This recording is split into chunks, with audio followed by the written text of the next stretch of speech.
For more on the summit in Sharm el-Sheikh, Egypt, I'm joined live via Skype by Heather Murdock, VOA's Middle East correspondent. Hello, Heather.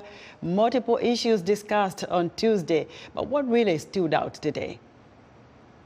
One announcement that came later in the day yesterday that stood out to me was from the World Health Organization. They told us that in 3 years, 2025, they expect half the world's population to live in water-stressed areas.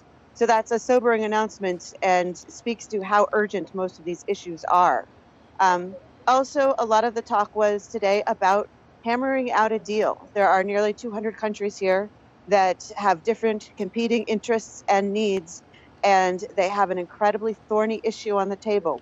How can wealthy countries pay for the suffering of poor countries for climate change disasters that are sure to be coming? This is a really difficult thing to work out in terms of how it is done, who pays what, how it is accountable, and they are trying to work that out by Friday.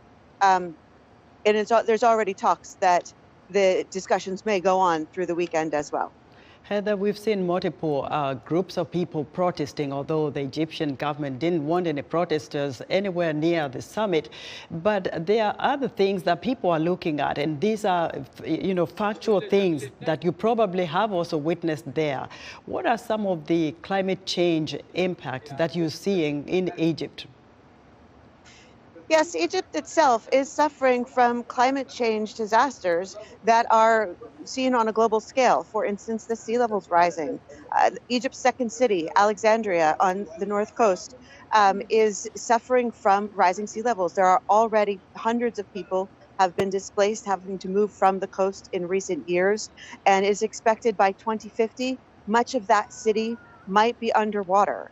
That region, the Nile Delta, the Egypt's most rich agricultural area, is also expected to be largely underwater within the next 30 years or so, which could cut their agricultural output to half. And this could be a huge crisis for Egypt, and it's already starting. Already, farmers tell us that they are suffering from cold weather in the winter and at night, and very hot weather in the summer, and it's hurting their plants and their output, and it's increasing poverty. So this cycle of climate change to poverty is happening right here in Egypt and around the globe, and that's exactly what this conference is supposed to address.